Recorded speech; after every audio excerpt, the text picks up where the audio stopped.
Cehennem mahşer meydanına cehennemin üstünden hemen bir varıp kulak asla cehennemden bir ses çıkıyor diyordu.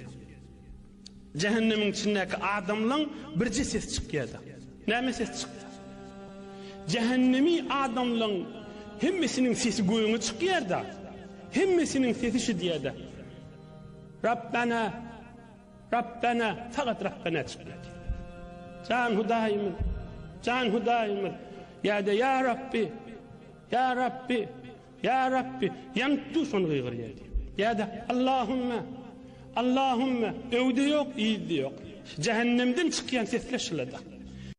Neme deyip beyle oluyor? Sonra şu dünyada Rabbena diyemenlerle.